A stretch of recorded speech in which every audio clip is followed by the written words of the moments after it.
Saki, who is also called H. Munro. My aunt will be down presently, Mr. Newtell, said a very self-possessed young lady of 15. In the meantime, you must try and put up with me. Frampton Newtell endeavored to say the correct something, which should duly flatter the niece of the moment, without unduly discounting the aunt that was to come. Privately, he doubted more than ever whether these formal visits on a succession of total strangers would do much towards helping the nerve cure which he was supposed to be undergoing. I know how it will be, his sister had said when he was preparing to migrate to this rural retreat.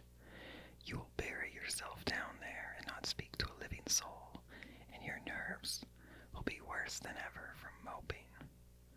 I shall just give you letters of introduction to all the people I know there. Some of them, as far as I can remember, were quite nice. Frampton wondered whether Mrs. Sappleton, the lady to whom he was presenting one of the letters of introduction, came into the nice division. Do you know many of the people round here? Asked the niece, when she judged that they had had sufficient silent communication. Hardly a soul, said Frampton. My sister was staying here at the rectory, some 4 years ago, and she gave me letters of introduction to some of the people here. He made the last statement in a tone of distinct regret. Then you know practically nothing about my aunt, pursued the self-possessed young lady. Only her name and address admitted the caller. He was wondering whether Mrs. Sappleton was in the married or widowed state. An indefinable something about the room seemed to suggest masculine inhabitation.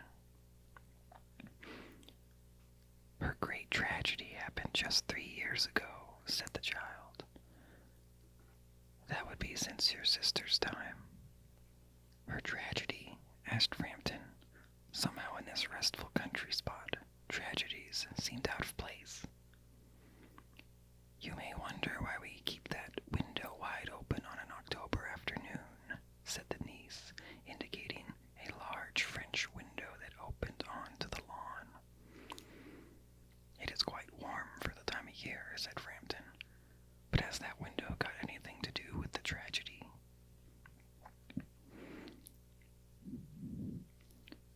Out through that window, 3 years ago today, her husband and her 2 young brothers went off on their day's shooting.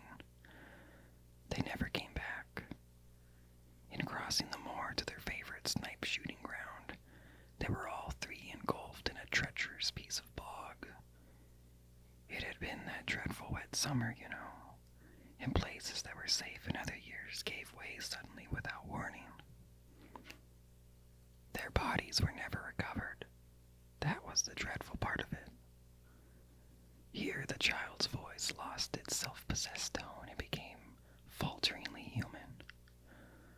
Poor aunt always thinks they will come back someday. They and the little brown spaniel that was lost with them. And walk in that window just as they used to do. That is why the window is kept open every evening till it is quite dusk. Poor dear aunt. She has often told me how they went out.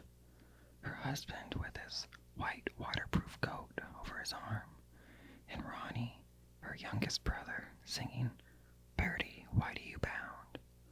as he always did to tease her, because she said it got on her nerves. Do you know, sometimes on still, quiet evenings like this, I almost get a creepy feeling that they will all walk in through that window. She broke up with a little shudder. It was a relief to Frampton when the aunt bustled into the room with a whirl of apologies for being late in making her appearance. I hope Vera has been amusing you, she said. She has been very interesting, said Frampton. said Mrs. Appleton briskly. "My husband and brothers will be home directly from shooting, and they always come in this way. They've been out for snipe in the marshes today, so they'll make a fine mess over my poor carpets. So like you men folks, isn't it?" She rattled on cheerfully about the shooting and the scarcity of birds and the prospects for duck in the winter. To Frampton, it was all purely horrible. He made a desperate but only partially successful effort to turn the talk onto a less ghastly topic. He was conscious that his hostess was giving him only a fragment of her attention, and her eyes were constantly straying past him to the open window and the lawn beyond. It was certainly an unfortunate coincidence that he should have paid his visit on this tragic anniversary. "The doctors agree in ordering me complete rest, an absence of mental excitement, and avoidance of anything in the nature of violent physical exercise," announced Frampton, who labored under the tolerably widespread delusion that total strangers and chance acquaintances are hungry for the least detail of one's ailments and infirmities, their cause and their cure. "On the matter of diet, they are not so much in agreement," he continued. "No," said Mrs. Appleton, in a voice which only replaced a yawn at the last moment. Then she suddenly brightened into alert attention, but not to what Frampton was saying. "Here they are at last," she cried, "just in time for tea. And don't they look as if they were muddy up to their eyes?"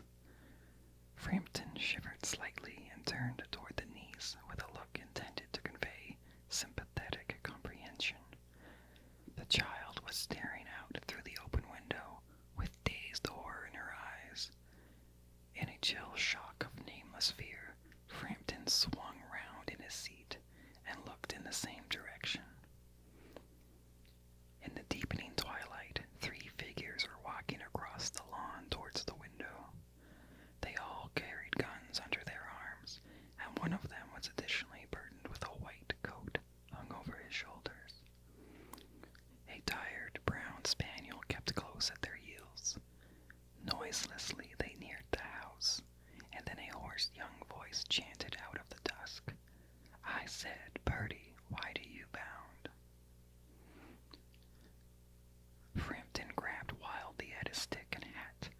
The hall door, the gravel drive, and the front gate were dimly noted stages in his headlong retreat. A cyclist coming along the road had run into the hedge to avoid imminent collision. "Here we are, my dear," said the bearer of the white mackintosh, coming in through the window. "Fairly muddy, but most of it dry. Who was that who pulled it out as we came?" "A most extraordinary man, a Mr. Newtell," said Mrs. Appleton. "Could only talk about his illness, and dashed off without a word of goodbye or apology when you arrived. One would think he had seen a ghost." "I expect it was the spaniel," said the niece calmly. "He told me he had a horror of dogs. He was once hunted into a cemetery somewhere on the banks of the Ganges by a pack of pariah dogs, and had to spend the night in a newly dug grave, with the creatures snarling and grinning and foaming just above him. Enough to make anyone lose their nerve."